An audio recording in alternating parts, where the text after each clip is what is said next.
Bem-vindos à nossa aula sobre a lógica em sentido estrito.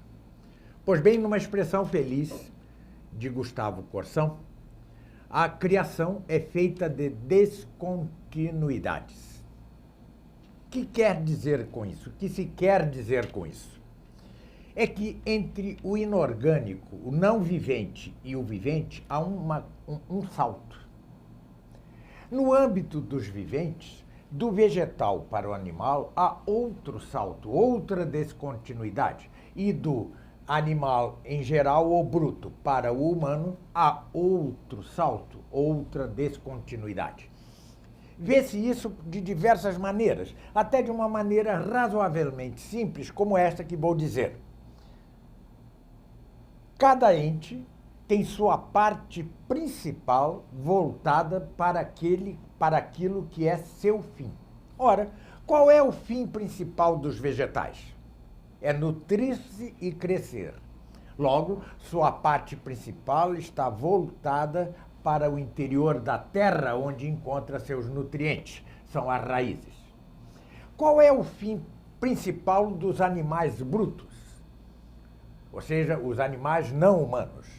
É conhecer pelos sentidos, conhecer o mundo. Razão porque sua parte principal, sua cabeça, que é o local, o lugar dos órgãos, dos sentidos, se volta horizontalmente para o mundo.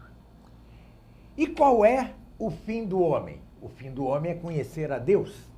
Razão porque sua parte principal ou cabeça está fincada sobre uma cerviz que lhe permite fazer isso.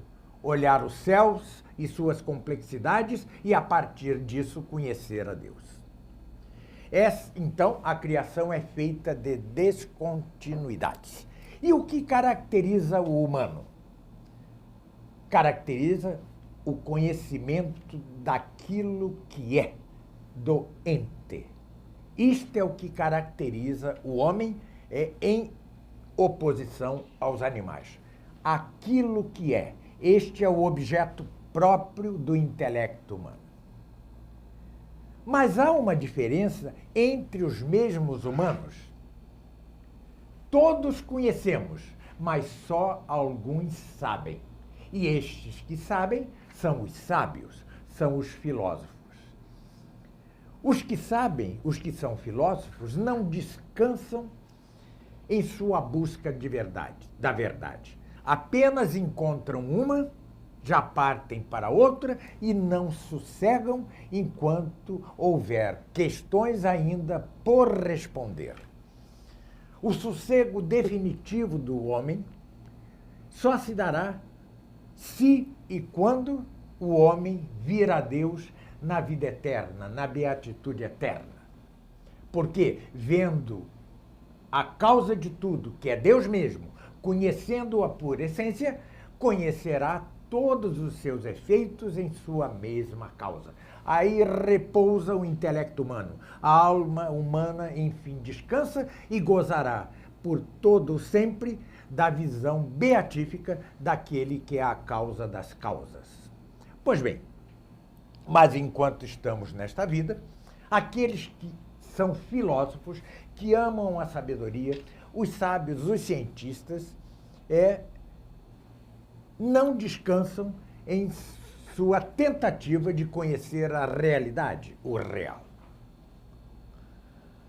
Mas para fazê-lo, é preciso que haja uma arte que lhes permita, que os ensine a alcançar a ciência, o conhecimento das coisas. E assim, como dizia Santo Tomás de Aquino, assim como a razão encontrou uma arte que dirige a mão nas artes fabris, nas artes edilícias, nas artes de construção, na arte da marcenaria, assim também a razão encontra uma arte que a dirige a ela mesma, a si mesma, a razão, com ordem, com facilidade e sem erro, de modo que alcance facilmente ou mais facilmente a ciência. Pois bem, essa arte-ciência chamada lógica em sentido estrito, que é o que trato hoje, né, tem por sujeito certos entes de razão em toda a sua universalidade. Por exemplo, gênero, espécie, coisas assim, em toda a generalidade. Vejam, se penso numa vaca, né, e penso o conceito de animal, ora, a animalidade existe na vaca. Na vaca, está dentro dela. Mas se digo que a vaca e o cão são de um mesmo gênero, agora o gênero, o conceito de gênero já não existe nem no cão nem na vaca. Isso cria uma diferença. As primeiras noções, ou seja, animal, homem, vaca, etc., são entes que a nossa razão tem com fundamento próximo na realidade. Se com efeito não fosse a galinidade, não houvesse nas galinhas e nos galos, ao se reproduzirem, as galinhas e os galos gerariam pombos e não galos e galinhas, e não pintinhos. Logo, a espécie galinácea está dentro das galinhas. Assim como também o gênero animal está dentro das galinhas, dos cines, dos cavalos, etc. E do homem também. Isso é o que se chama noções, conceitos com fundamento imediato na realidade, em latim, in re. Mas há outras coisas outros conceitos, outras noções que criamos com fundamento remoto na realidade. São os conceitos, repita-se, de gênero, espécie, etc. São esses entes de razão que são o sujeito da lógica em sentido estrito. Pois bem, mas que estuda a lógica e sobre o que atua? A arte da marcenaria atua sobre a madeira. E sobre o que atua a lógica? Sobre o que incide a lógica? Incide sobre as chamadas operações intelectuais. Todos os homens a têm em estado incipiente. Só se alcança a perfeição nas 3 operações do intelecto ou da razão mediante o mesmo estudo da lógica. Que operações intelectuais, que 3 operações intelectuais são essas? A primeira operação intelectual, que também se chama simples apreensão ou inteligência dos incomplexos, nos permite alcançar os conceitos ou as definições das coisas. Por exemplo, quando digo que o homem tem, por definição, animal racional, esta é uma obra da primeira operação do intelecto, ou simples apreensão, ou inteligência dos indivisíveis ou incomplexos. A definição se alcança na primeira operação do intelecto.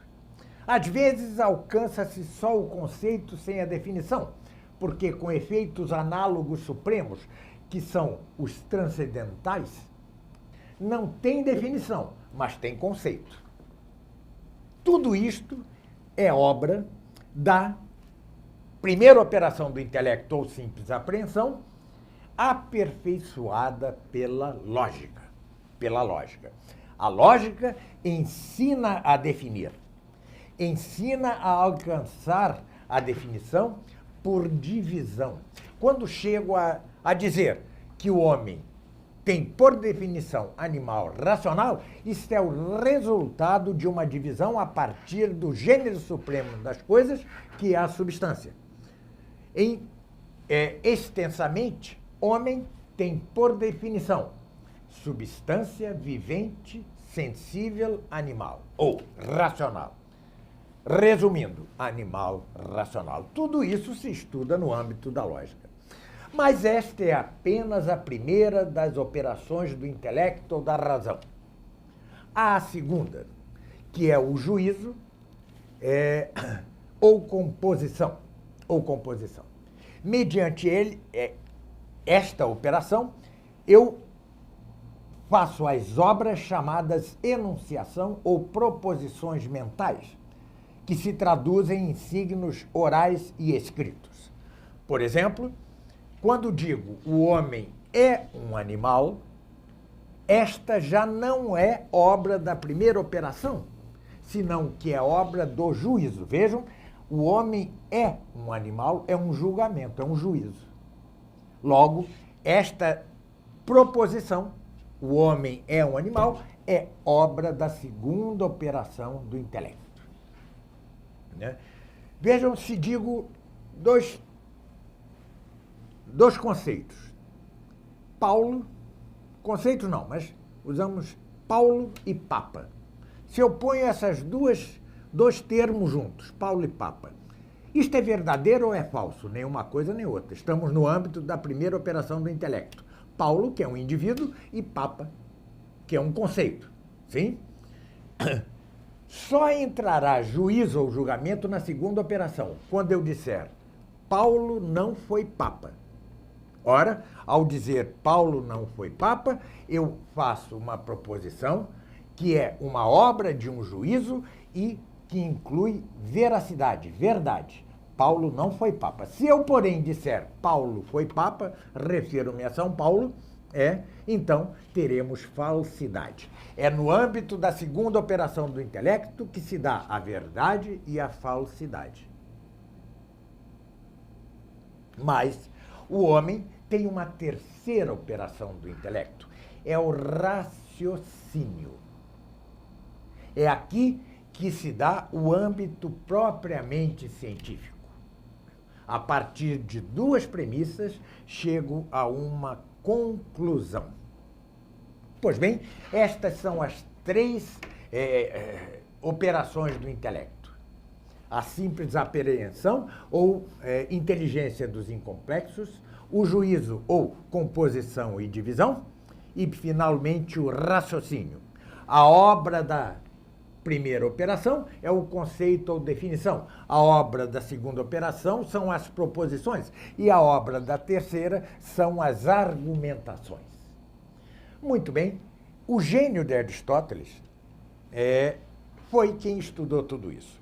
Vejam, Aristóteles teve por mestre um gênio chamado Platão. Mas Platão, que era um grande metafísico, no entanto, não teve a pachorra, a paciência de dedicar-se a esse estudo, muitas vezes árduo, trabalhoso, árido às vezes, que é a lógica. Foi exatamente ao estudo desta arte de reger a razão, de modo que alcance com facilidade, com ordem, sem erro, a ciência, o que deu a Aristóteles a capacidade de ser o filósofo por antonomasia ou por excelência. E, com efeito, para cada uma destas três operações do intelecto ou da razão, dedicou Aristóteles um ou dois livros. A primeira operação do intelecto, ou simples apreensão, dedicou o nosso Aristóteles o livro As Categorias ou Predicamentos. Atenção! Porfírio, o pagão Porfírio, anticristão radical, no entanto, escreveu um livro fundamental chamado Isagoge, que quer dizer em grego introdução. Introdução ao quê? Exatamente as categorias ou predicamentos de Aristóteles. Então, faz parte do estudo da lógica anteceder o livro As Categorias de Aristóteles, da Isagoge de Porfírio. Muito bem? A Isagoge de Porfírio trata dos chamados predicáveis, enquanto as categorias de Aristóteles trata dos chamados predicamentos. A união de predicáveis e predicamentos, o tratado dos predicáveis e dos predicamentos é o assunto de meu livro, o Tratado dos Universais, que sairá no meio do ano que vem. Ainda não sei exatamente por que editora, né? É um comentário, não só a Isagoge de Porfírio, mas também aos predicamentos ou categorias de Aristóteles. Muito bem. Da segunda operação do intelecto trata o livro de Aristóteles chamado Peri Hermeneias, ou Sobre a Interpretação, que temos a grande facilidade de ter sido comentado por Santo Tomás de Aquino. Esta obra de Santo Tomás de Aquino, o comentário ao Peri Hermeneias de Aristóteles, já está traduzido e sairá provavelmente este ano. Sim, a tradução é de Renato Romano. Quanto à terceira e formalmente mais importante operação do intelecto, que é o raciocínio, cuja obra são as argumentações, Aristóteles dedicou 2 livros. Os primeiros analíticos e os segundos analíticos, ou os analíticos anteriores e os analíticos posteriores. Nos analíticos anteriores, ou primeiros analíticos, ele trata da figura do silogismo. Pois bem, também farei eu um comentário chamado A Figura do Silogismo, num livro que sairá ano que vem pelas edições Santo Tomás. Quanto ao segundo livro, que trata da terceira operação do intelecto, que é o mais importante, é o Tratado da Demonstração, são os segundos analíticos ou analíticos posteriores. Graças a Deus, Santo Tomás fez um magnífico comentário. É insuperável, não há nada que acrescentar ao dito por Santo Tomás. Falta-nos, no entanto, algum corajoso tradutor para que o editemos em português. Então ainda é uma lacuna, pelo menos até onde minha vista alcança. Pois bem, esta é a lógica stricto sensu e este é o órgão aristotélico. Em geral, incluem-se no órgão, muitos incluem no órgão, a dialética utópica e a sofística, artes a que me referi no prólogo deste curso.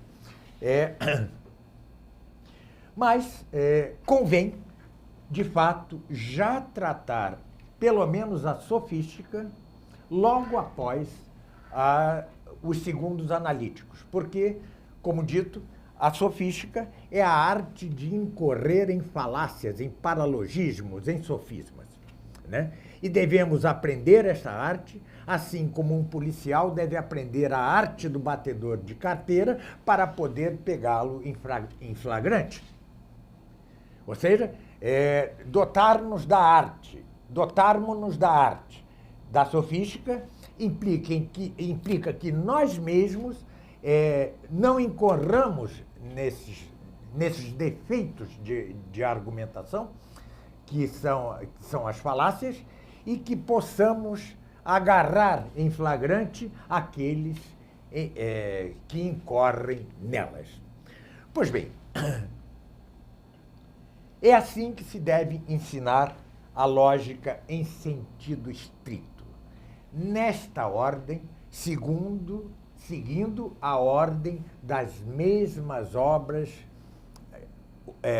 aristotélicas, o órgão de Aristóteles.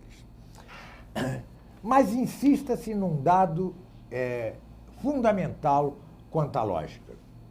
Incorrerá em erro aquele que se tornar um lógico. Um lógico. O que você é? Um lógico. Isto gera defeitos, gera deformações muito grandes, porque a lógica não é feita para você ser lógico. A lógica é feita para você, dominando-a, poder alcançar a ciência. É, na verdade, um instrumento, é, na verdade, um meio, e não um fim em si. A lógica, por atraente que seja, e não raro sobretudo para certas mentes que se maravilham diante da lógica, diante da figura do silogismo, diante do tratado da demonstração, etc., figuras altamente capazes que, no entanto, correm o risco de aderir à lógica como se fora um fim. Não é um fim, ela é um meio, é um instrumento, é a ciência, a arte propedêutica ou preparatória de todas as demais ciências e artes. Repita-se a definição de arte, de lógica. É a arte que rege o ato da razão mesmo, para que o homem possa alcançar com facilidade, com ordem e sem erro a ciência. Dei uma definição resumida. Há uma definição mais completa que dou em vários lugares. Mas, como este mesmo curso é, de certo modo, ele inteiro um curso introdutório, procurarei simplificar ao máximo os assuntos que de per si já não são tão fáceis. Pois bem, recapitule-se o que eu disse. A primeira das artes, a primeira das disciplinas é a lógica. Repita-se essa definição mais simplificada. É a arte de dirigir a razão de modo que ela alcance a ciência com ordem, com facilidade, sem erro. A ciência, arte da lógica, tem por sujeito entes de razão de segunda intenção com fundamento remoto na realidade, in re, em latim. E tem por matéria, estuda as 3 operações do intelecto, a saber, repita-se, a primeira operação do intelecto ou simples apreensão, ou inteligência dos indivisíveis ou incomplexos. A segunda operação, ou juízo ou composição e divisão. E a terceira, o raciocínio. Cada uma destas 3 operações tem suas obras. As obras da simples apreensão são os conceitos e as definições, ou as definições. As obras do juízo são as proposições e as obras do raciocínio são as argumentações. Para cada uma destas operações, o gênio ímpar de Aristóteles, este que é o filósofo por antonomasia ou por excelência, escreveu 1 ou 2 livros. Para a primeira operação, escreveu os predicamentos.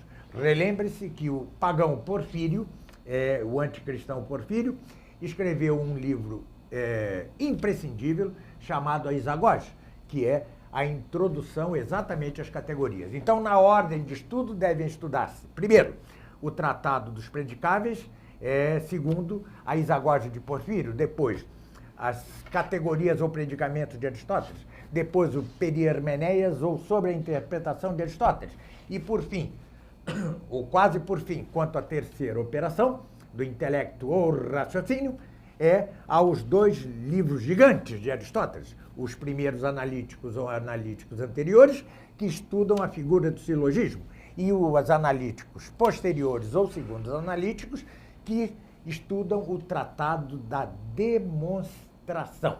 Ainda convém estudar como apêndice, a sofística, de modo a que nós mesmos não incorramos em sofismas, ou falácias ou paralogismos, e saibamos flagrar nos adversários seus paralogismos, suas falácias, seus sofismas. Repita-se ainda que, se o erro tem lugar na ciência, não assim o sofisma ou falácia. Incorrer em sofisma ou falácia é incorrer na anticiência. A ciência tem sim lugar para o erro, porque não somos inerrantes, mas não tem lugar para o silogismo mal construído, para o silogismo que peca em sua própria construção.